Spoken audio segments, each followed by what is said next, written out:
Good evening and thanks for joining us. This is NTD Business. I'm Paul Graney. An update on the stimulus saga. House Speaker Nancy Pelosi and Treasury Secretary Stephen Mnuchin had a phone call today but failed to reach a deal again. President Trump says he now supports a $1.8 trillion package. An update on the housing market. The number of people in mortgage forbearance is falling, but the number of people behind on high-risk mortgages is rising. We look at one New York suburb that's benefited from people leaving New York City. Its home prices are at record highs. And British politicians question a plan to close northern pubs and restaurants. They say the government there is using old data to prove the need for closures. House Speaker Nancy Pelosi and the Treasury Secretary Stephen Mnuchin failed to reach an agreement on a new stimulus package today. They had a 30-minute phone call in the afternoon and Mnuchin floated a new proposal of $1.8 trillion, no small amount. But one Pelosi aide said it lacked a broad plan to contain the pandemic. He said talks will continue though. The new package that got President Trump's blessing is $200 million more than their earlier amount. But Democrats want a deal worth $2.2 trillion. Included in the Democrats' deal was a bailout for struggling Democrat-controlled states. The president said he wouldn't accept it, saying those states were in trouble before the pandemic. And in market news today, Wall Street ended higher and registered gains for the entire week. The Dow rose over 161 points or 0.57%. S&P 500 gained more than 30 points or 0.88%. The Nasdaq added nearly 159 points or 1.39%. Technology shares rose and the sector gave the S&P 500 its biggest boost. Xilinx surged as much as 17% after a report said AMD was in talks to buy it. GE also jumped. Reports said Goldman Sachs resumed coverage and gives it a buy rating. Oil prices didn't change much today, but both benchmarks are on track for a 10% gain for the week. It will be their biggest since June. Here's the details. Oil prices were on track for a 10% weekly jump on Friday. Despite dipping slightly during the day, Brent was trading at just over $43 a barrel, while West Texas Intermediate crude was at just over $40. That put both benchmarks on course for their biggest weekly gains since early June. It's on the back of supply cuts caused by a storm in the Gulf of Mexico, as well as a strike by offshore workers in Norway. Norwegian oil company and Labour officials said they would meet with a state-appointed mediator on Friday in an attempt to end the strike. An escalation could almost triple the existing outage if no solution is reached by October the 14th. In the Gulf of Mexico, Hurricane Delta has shut down 92% of the region's oil output. That's the most since Hurricane Katrina in 2005. Producers have also halted nearly 62% of the region's natural gas output. But analysts say they expect an oil price correction when the Norway strike is resolved and the hurricane in the US goes away. One described the $40 plus price levels as fragile as glass. And Black Knight reports that the number of mortgages in forbearance is when you can defer payments for a certain period of time, has fallen below 3 million for the first time since April. But it's still at a total of 18% of all mortgages. I talked to Edward Pinto about it. He's a former executive vice president at Fannie Mae. He's now the director of the American Enterprise Institute Housing Center. I asked him if he was happy with the news, but he says there's a catch. The number of loans in forbearance has been coming down slowly, but the area that we really focus on is looking at delinquencies, which include loans in forbearance and loans that aren't in forbearance but are behind or delinquent. And we particularly focus on FHA, the Federal Housing Administration, because that's the riskiest part of the market. There are about 1.3 million FHA loans, one in every 6 FHA loans that's currently delinquent, and about 63% of those delinquent loans are seriously delinquent, meaning they're delinquent 3 months or more. Now, foreclosures are basically stopped because of both federal moratoria and local moratoria, but in particular federal. And so you can't foreclose. These loans get more and more delinquent. Yes, at the end of the forbearance period, FHA has a process where that amount that's due can be put on the back of the loan. But you have to be able to demonstrate at that point that you can pick up with the old payment, the original payment. So you get to defer until you pay off the loan. It could be 10, 15, 20 years from now, the arrearage, but you still have to be able to make the original monthly payment. And my concern is many of these 1.3 million individuals, and there are more, it's growing slowly. So as the forbearances are going down, the FHA delinquencies are going up slowly, and we expect that to continue. So that's really the concern. And related to that is that this concern is that they're concentrated in very specific markets: Atlanta, parts of New York, Houston, Chicago. These are the areas that have a lot of FHA loans historically and have a lot of delinquencies. Pinto also told me that people are still moving away from New York City. One of the housing markets benefiting from the movement is the New York suburb of Westchester. House prices there are through the roof. NTD's Phil Zoe has the details. Home prices in New York suburb Westchester County is hitting record highs. A new report from Douglas Elliman Real Estate and Miller Samuel shows the median sale price is up 20% year over year to a record $680,000. The median sale price that was reached in the market was the highest year-over-year increase in 3 decades. Miller says the housing supply is low, causing the prices to go up. Listing inventory fall year-over-year by 13%. There's a chronically low level of listing inventory. Buyers are flocking to the suburbs to find more space during the pandemic. A realtor told NTD News there's more demand for housing than the market can handle. She's selling houses fast, but that creates a new challenge. We've received 4 or 5 offers on their properties, but then the sellers cannot find a place to go. Burns says many first-time homebuyers, especially millennials, are coming to the suburbs. Finding an affordable home has been difficult. A first home buyer, affordable home is really difficult. So affordable living in Westchester is probably one of the most difficult price points to get into right now. Burns says she has more homes coming to the market next spring. By then, she expects apartment pricing and building complexes to go up as well. Phil Zoe, NTD News, New York. And an iconic restaurant in the heart of Central Park is closing, for now at least. NTD's Phil Zoe went out to ask residents and visitors how they feel about the news. The iconic Boathouse restaurant in Central Park is shutting down. It's been featured in movies such as When Harry Met Sally and 27 Dresses.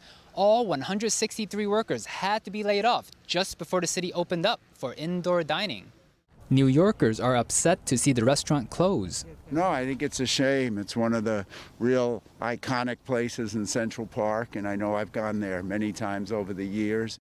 It's unbelievably sad because I know people or friends of mine who come here from out of town just to dine here because it's such an iconic place. Some people are disappointed. They say New York needs to open up as soon as possible. The establishments need to be open. Definitely the enjoyment and the pleasure of being in New York is kind of like dampened.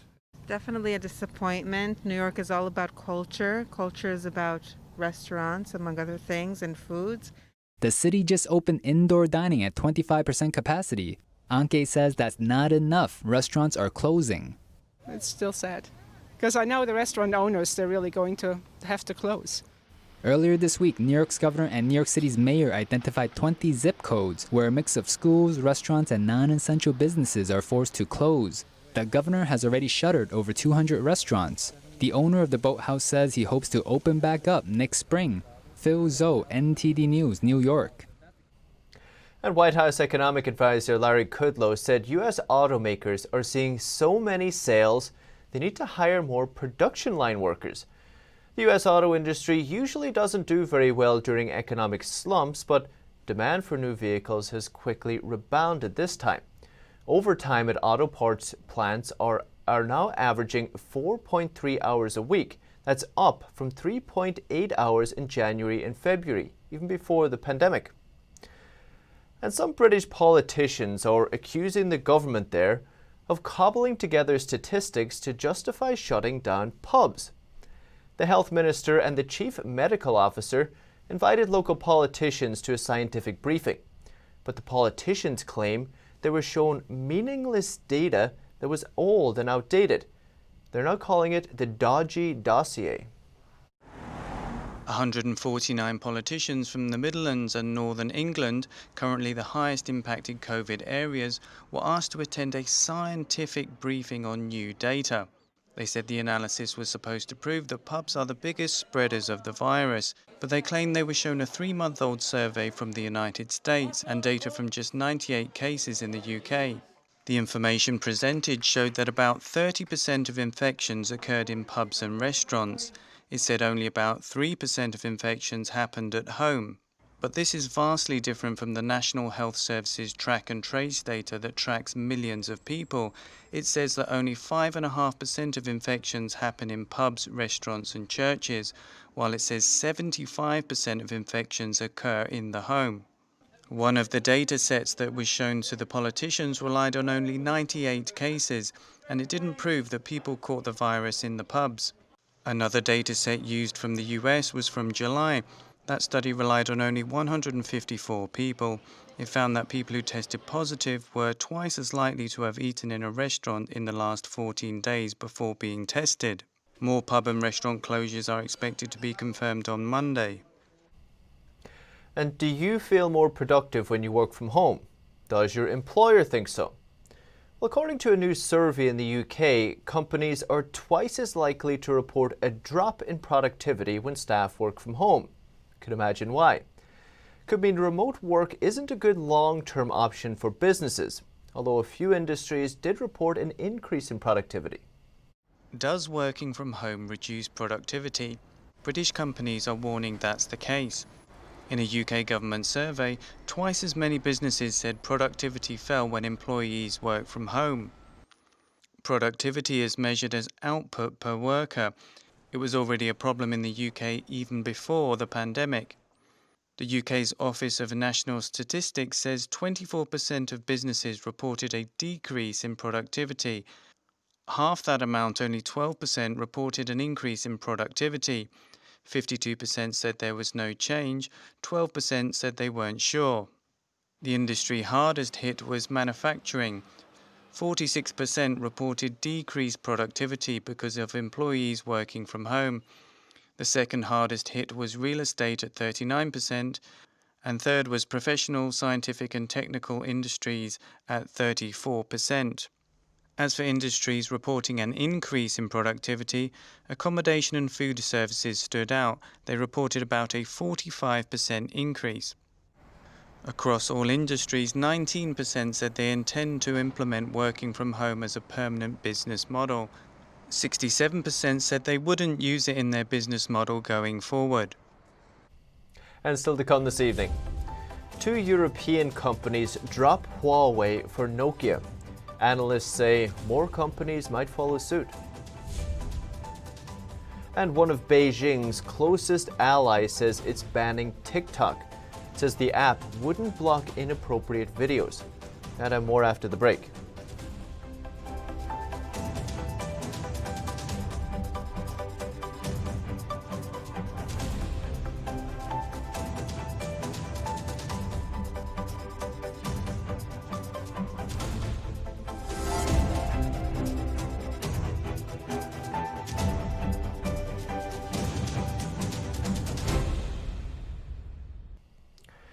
And the United States is imposing new tariffs on nearly $2 billion worth of aluminum sheet from over a dozen countries.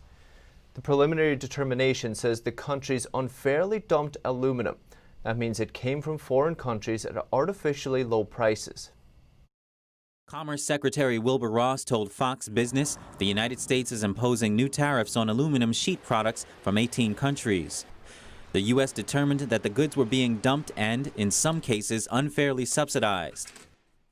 Yes, this is the largest and most far-reaching case that our department has brought in more than 20 years. It covers $1.96 billion worth of aluminum sheet. The anti-dumping rates are highest for Germany, between 51 and 353%, then Brazil, with tariffs between 50 and 137%, followed by 32% for Indonesia.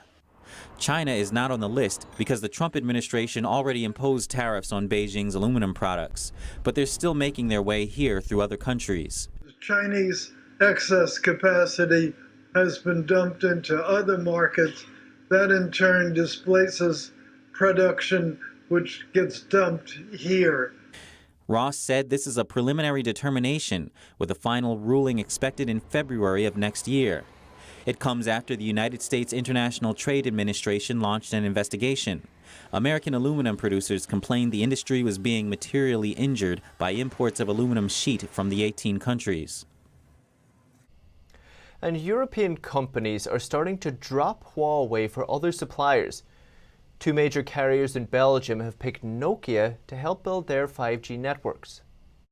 Proximus and Orange are among the first European companies to drop Huawei. Washington has been pressuring European operators for months, saying Huawei equipment could be used by Beijing for spying. The Belgian capital, Brussels, is home to NATO and the EU headquarters. That makes it a particular concern for U.S. intelligence agencies. Danish telecom consultant John Strand said, quote, Belgium has been 100% reliant on Chinese vendors for its radio networks, and people working at NATO and the EU were making mobile phone calls on these networks.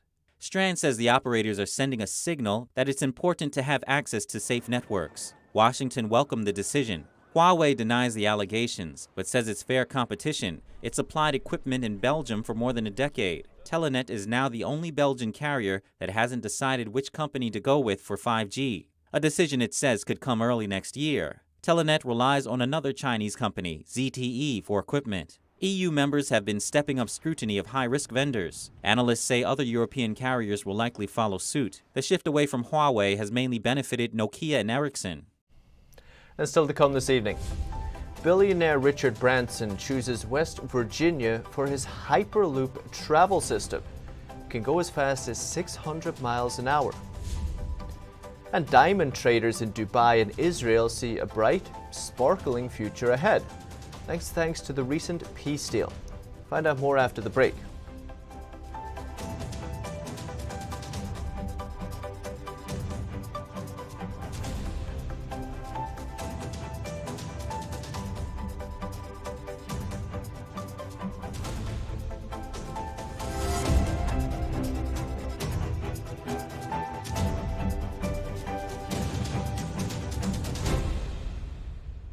Welcome back. Virgin Hyperloop has picked West Virginia to host a $500 million certification center. There, a test track will be built for the billionaire Richard Branson's super high-speed travel system. Billionaire Richard Branson on Thursday announced that the state of West Virginia has been chosen to host a $500 million certification center and test track for the Virgin Hyperloop, a super high-speed travel system. The center will be the first U.S. regulatory proving ground for a Hyperloop system designed to whisk floating pods packed with passengers and cargo through vacuum tubes at 600 miles an hour or faster. Via Hyperloop, a trip between New York and Washington would take just 30 minutes. That's twice as fast as a commercial jet flight. Federal regulators will use the certification center and accompanying 6-mile test track to establish regulatory and safety standards, while Virgin will test its product and infrastructure. Construction is set to begin in 2022 on the site of a former coal mine in West Virginia, and according to the company, commercial operations would start by 2030. Virgin Hyperloop, which has raised more than $400 million, is among a number of firms racing to launch new high-speed travel systems. And Arab countries are increasing trade with Israel after the recent peace deal. The Middle East's two main centers for diamond trade are Dubai and Israel. Now they're combining their strengths. Diamond traders in Dubai say they have been flooded with inquiries from Israel. Israelis traditionally trade in Belgium's Antwerp, the world's biggest center for traders of rough and polished diamonds. Until recently, the United Arab Emirates and Bahrain didn't trade much with Israel due to regional political sensitivities. But just last month, the U.S. arranged accords that saw the UAE and Bahrain become the first Arab states in a quarter century to establish ties with Israel. We all understood that the missing link actually in that business are the Israelis. The Israelis always played a big role in the diamond industry. Before the new accords were arranged, transactions were processed through third countries. That meant they risked being stopped by UAE banks if Israeli links were spotted. Dubai and Israel are the Middle East's main diamond centers. Dubai traded $21.2 billion in diamonds last year, while Israel weighed in with $12 billion worth of diamond-based business. From my point of view, we see Dubai as a golden gate, kind of golden gate to all this area. He added that through Dubai, Israel will finally be able to partner up with Saudi Arabia, Oman, and other Arab countries. That's the latest business updates for this week. Thanks for watching. Have a nice weekend. We'll see you on Monday.